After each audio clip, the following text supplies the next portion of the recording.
बिस्मिल्लाहिर्रहमानिर्रहीम। अस्सलाम वालेकुम नाज़रीन, आप यूट्यूब चैनल देख रहे हैं। मैं इमरान ख़ान हूँ। ये ख़बरें बहुत तेज़ी से फैल रही हैं और फैलाई जा रही हैं कि अमेरिका और ईरान के बीच में बातचीत हो रही है।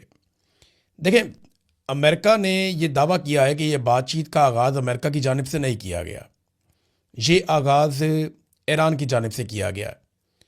अब इसके अंदर डोनाल्ड ट्रंप का जो स्टेटमेंट है, डोनाल्ड ट्रंप ने कहा कि जब मैंने धमकी लगाई कि मैं बहुत बड़ी तबाही फेरूंगा और मैं बड़ा ज़ोरदार हमला करके इतनी बड़ी तबाही फेरने वाला था कि ईरान को अपना एनर्जी का इंफ्रास्ट्रक्चर वापस बहाल करने में कई साल लग जाते, और ये भी दावा किया कि 10 अरब डॉलर भी लग जाते, यानी बहुत बड़ा नुकसान डोनाल्ड ट्रंप के मुताबिक ईरान का होने वाला था।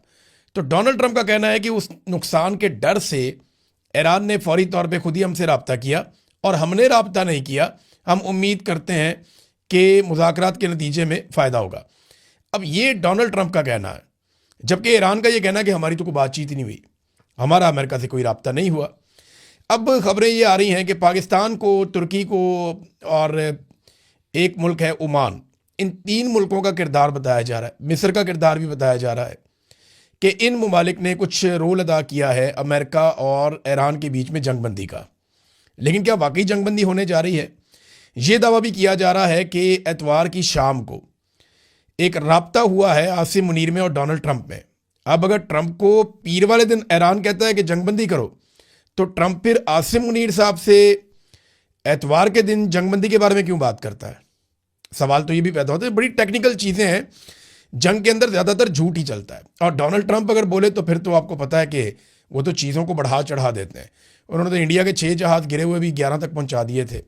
अब जो अमेरिका के गिरे जहाज़, अगर उनको भी डोनाल्ड ट्रंप ऐसे ही बढ़ाए तो 50-60 जहाज हो सकते हैं। बहरहाल, ईरान के मुतालबात क्या हैं जंगबंदी के लिए और अमेरिका के मुतालबात क्या हैं जंगबंदी के लिए, ये है सबसे तगड़ी और इंपॉर्टेंट खबर जिसके ऊपर हम सबको नजर रखनी पड़ेगी।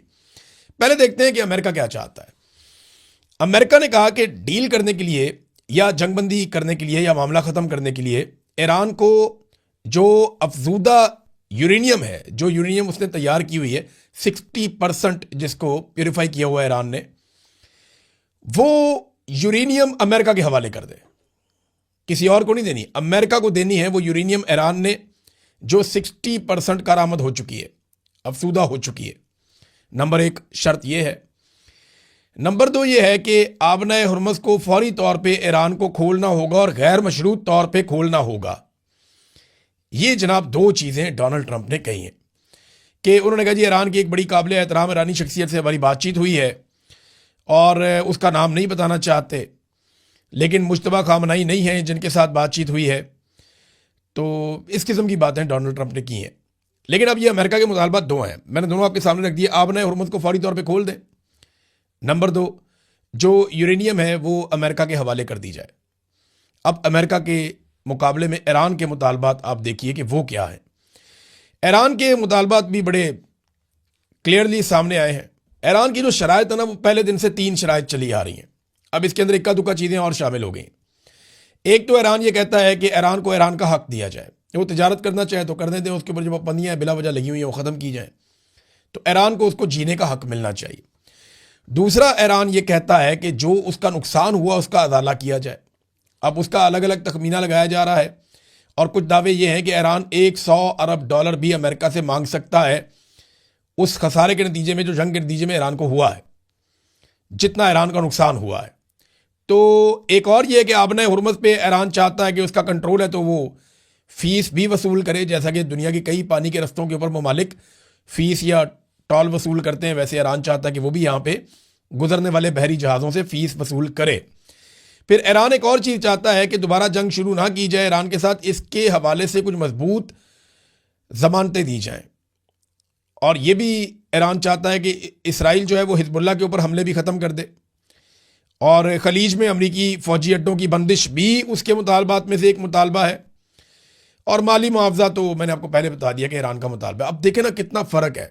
अमेरिका कहता है यूरेनियम दो, आबना हुर्मुज़ खोलो। ईरान कहता है गारंटी दो, आइंदा हमला नहीं करोगे। नंबर 2, जो नुकसान किया उसका पैसा भरो। नंबर 3, हम पे कोई पाबंदी नहीं रहेगी। नंबर 4, यहां से अपने अड्डे उठाओ। नंबर 5, आबना हुर्मुज़ जो पानी रास्ता है उसकी अब हम फीस लेंगे वहां से जहाज़ों के गुजरने की।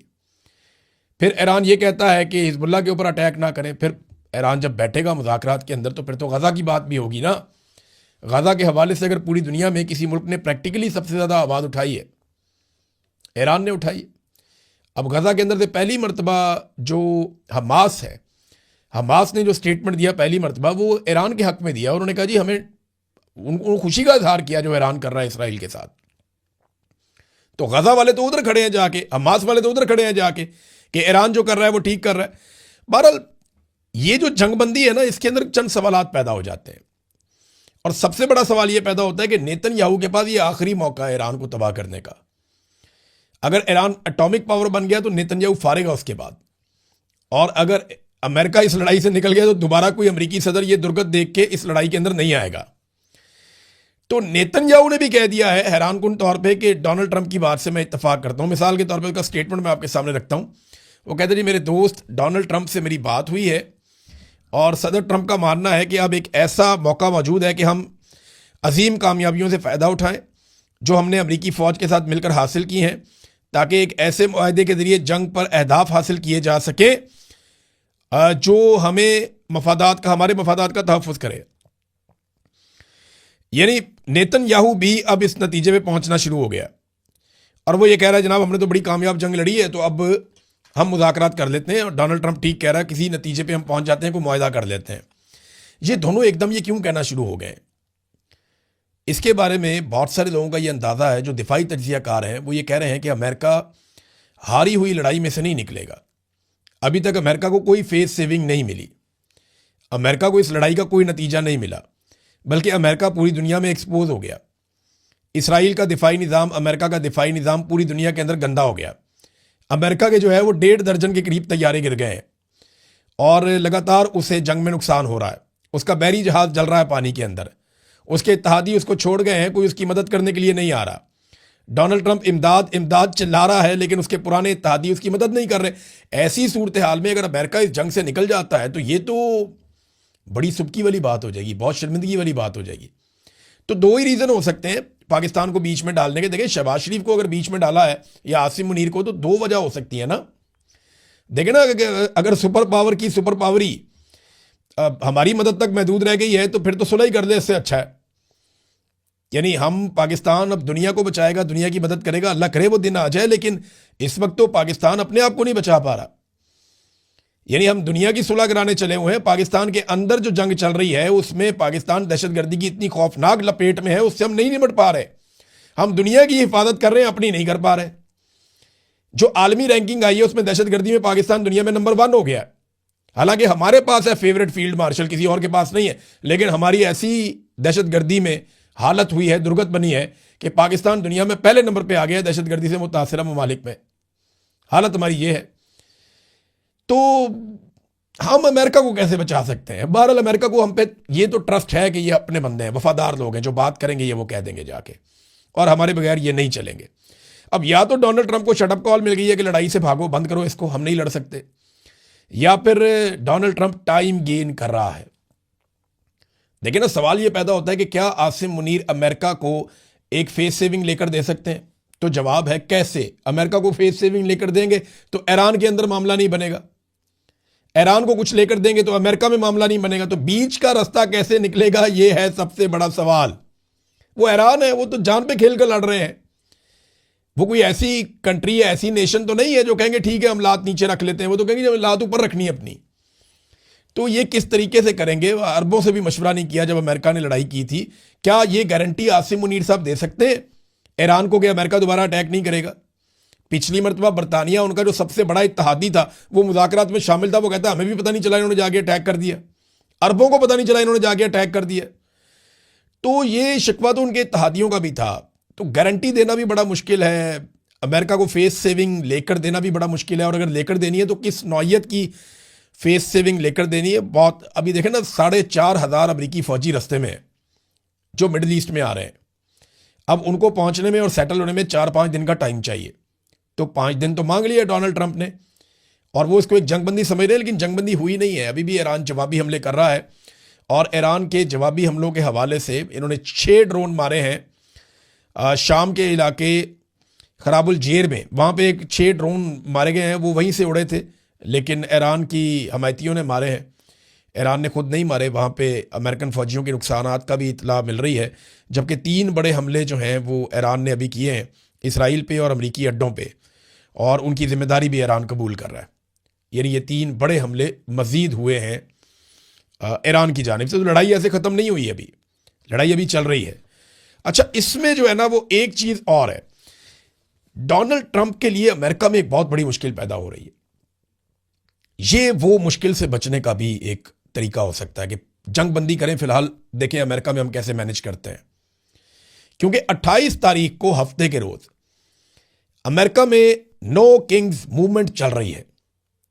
नो किंग्स मूवमेंट के हमारे यहां बादशाह नहीं है, डोनाल्ड ट्रंप बादशाह की तरह चलते हैं। यह मूवमेंट अमेरिका के अंदर शुरू हुई थी, मुख्तलिफ लोगों ने शुरू की थी। इसमें पहली मरतबा जब एहतजाज किया गया तो 3 मिलियन यानी 30 लाख लोग बाहर निकले थे अप्रैल 2025 में।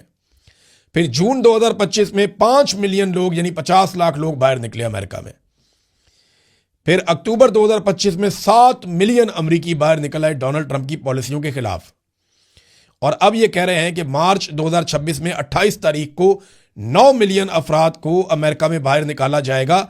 ये 50 रियासतों के अंदर अमेरिका की 600 जगहों पे एहतजाज होगा। तो नो किंग्स मूवमेंट, इसका एक मैप भी जारी किया है, नो किंग्स मैप, कि ये मूवमेंट जहां जहां चलेगी इस मैप के मुताबिक आप लोग इसके अंदर शिरकत करें। तो अमेरिका के ऊपर, डोनाल्ड ट्रंप के ऊपर इसका बहुत दबाव है। इतने बड़े एहतजाज अमेरिका में किसी सदर के खिलाफ माजी में नहीं हुए जितने बड़े एहतजाज डोनाल्ड ट्रंप के खिलाफ हो रहे हैं। अब इनसे भी डोनाल्ड ट्रंप ने अपने आप को बचाना है, तो इसलिए शायद वो थोड़ा सा मिडिल ईस्ट से तवज्जो हटा के इस तरफ आया और फिर वापस वो लड़ेगा, क्योंकि बगैर फेस सेविंग के मुझे जाती तौर पे ऐसा नहीं लगता। देखिए, मेरा नुक्ता नज़र गलत भी हो सकता है, लेकिन अमेरिका की अगर पूरी तारीख आप देखें तो वो इस हजीमत और इस शर्मिंदगी के साथ नहीं निकलेगा। वो बहुत बड़ा कोई डिजास्टर ही कराएगा अमेरिका।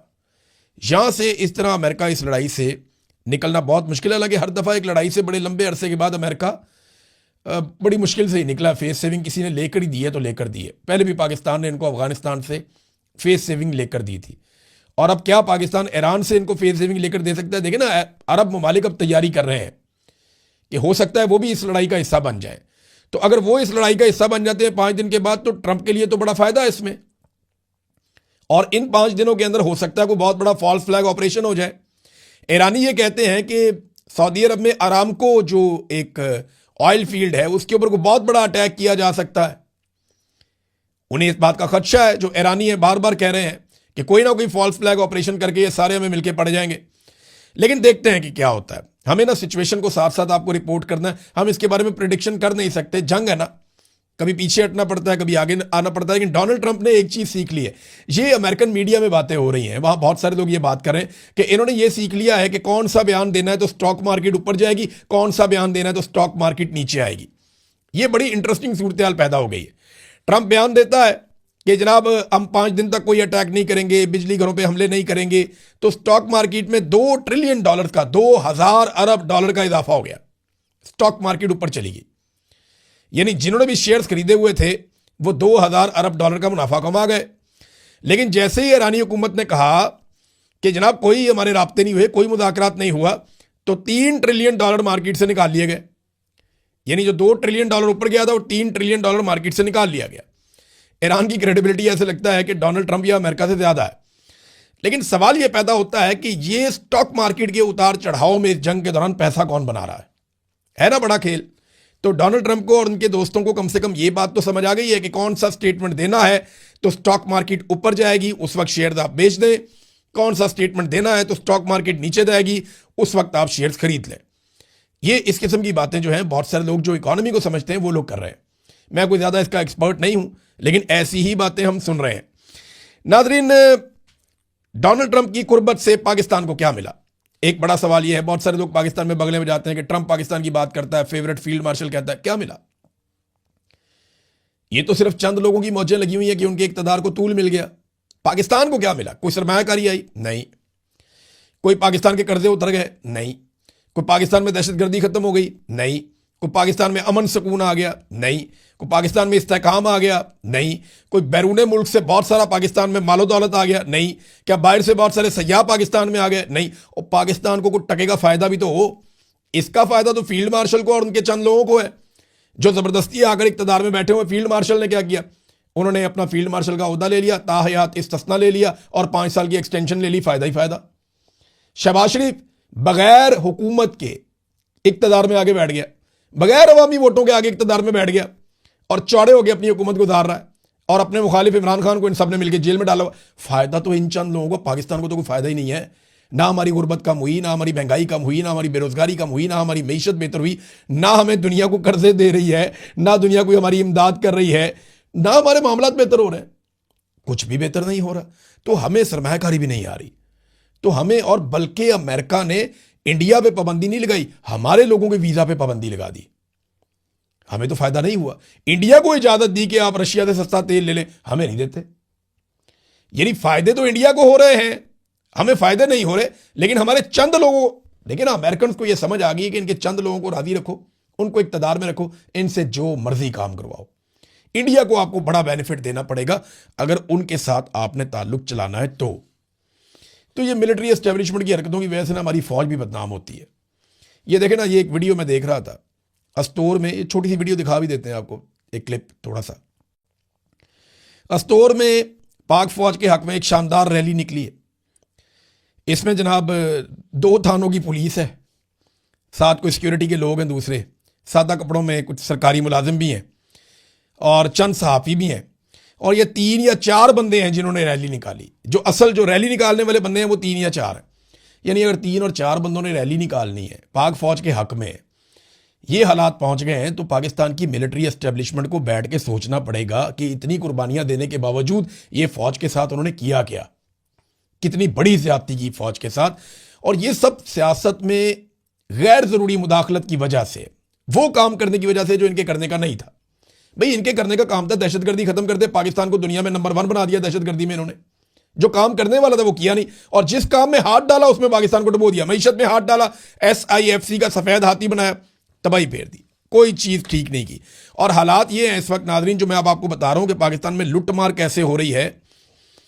फैसल मस्जिद इस्लामाबाद, ये मैं इस्लामाबाद के सहाफ़ियों को कह रहा हूं, जरा थोड़ा सा ना आप जाके इंक्वायरी करें। इस्लामाबाद के जो मेरे दोस्त हैं सहाफ़ी, मैं उन्हें मौका दे रहा हूं कि वो जाके इसके ऊपर इंक्वायरी कर लें, वरना चंद दिनों के अंदर मैं ये सारी खबर देने वाला हूं। फैसल मस्जिद के पास E7 में डॉक्टर अब्दुल कदीर खान साहब, जो मोहसिन पाकिस्तान है, जिन्होंने एटम बम बनाया था, उनके जेर इस्तेमाल एक सरकारी घर रहा है। अच्छा बड़ा घर है, खूबसूरत। इस घर का किराया भी अब ना 15-20 लाख रुपया महीना किराया होगा इसका, शायद इससे भी ज्यादा हो। बड़ा जबरदस्त घर है।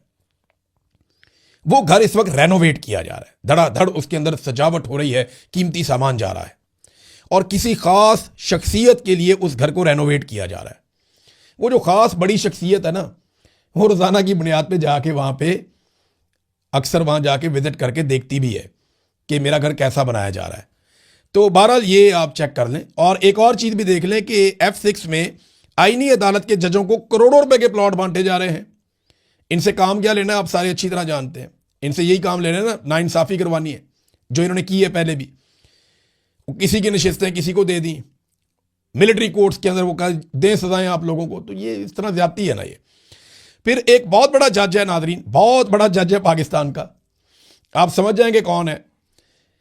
उस जज का बेटा इस्लामाबाद में और अपने कबीले के बीच में, वो अक्सर जगहों पे जहां बैठता है और बैठ के उसका बेटा ये कहता है कि मेरे बाप ने कबीले की रवायात को उड़ा दिया है, हमारी नाक कटवा दी है, मेरा बाप ने कंप्रोमाइज किया है, ये बहुत बड़ी ज्यादती है। वो बेटा है अपने बाप के बारे में, और बाप कितना बड़ा जज है, कितने बड़े जज के बेटे ने उसके बारे में हर जगह बैठ के वो ये बातें कर रहा है, अंदाजा करें आप।